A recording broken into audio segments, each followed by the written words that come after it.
That's them in Hawaii when the world wanted to know, where are the kids? Let's bring in our next guest, jury consultant and human behavior expert. Susan Constantine is with us. Susan, thanks so much for being on. I want your read on Chad Daybell and how these jurors might be perceiving him. For the most part, he's been stoic, just as stoic as we saw him in that video. Your take on what they may be reading from that? So what jurors are looking for is, does he have any sort of emotion, right? Any sort of emotional affect.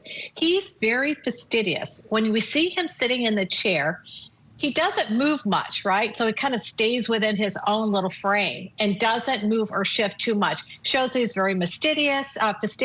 He's very meticulous. You might see him every now and then kind of moving a pencil and kind of coming back, but he doesn't go outside of his frame. So he will appear emotionless. You can see his eyes darting off to one side, but his head stands still. That's only like that suspicion and curiosity, but then he goes right back into that neutral place. So he looks very rigid. His neatly pressed clothes and tightly interlocked hands shows me that he is a person that has to have control. He's a very black and white person, plan and execute. When you go offside of that, if he doesn't get what he wants, he can become very demanding, very difficult to be around. So his flat affect and lack of emotion is not going to sit well with these jurors because they're wanting to see some sort of a real person, some real emotion, something. And I just don't think we're going to see that from him. It's been really difficult to see more than that. You mentioned it spot on with what we've gotten from our team that's there inside of the courtroom, that he just looks at his attorney without moving his head. That's what we were hearing during jury selection and at the beginning of this process.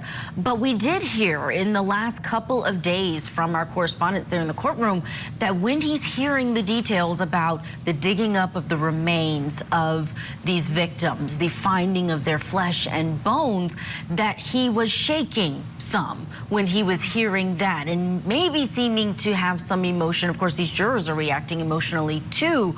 What if you were a jury consultant for this defense? Would you be telling him to lean more into that wouldn't look disingenuous?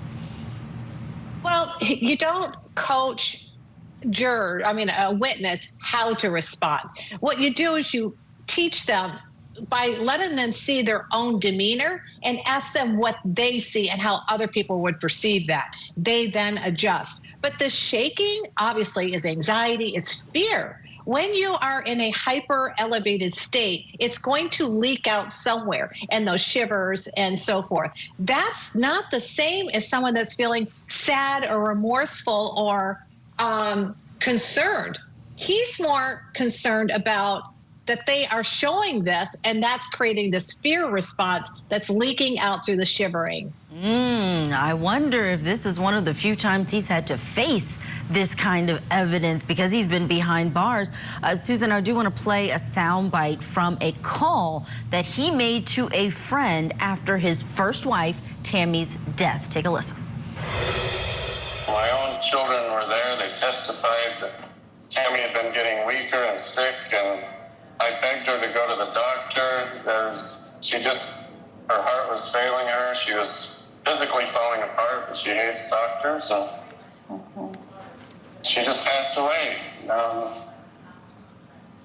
That's how it happened. There were two coroners. They checked her out right there on the bed. All these conspiracy theories just make me sick to my stomach. Just absolutely sick. I know I've been told for years that Tammy would pass away at a young age. Susan, if he takes the stand, that's likely how he's going to sound when he denies that his wife died from anything other than natural causes. Your take on listening to the voice of Chad Daybell? Sure. So this fits right in with that whole meticulous, fastidious person, right?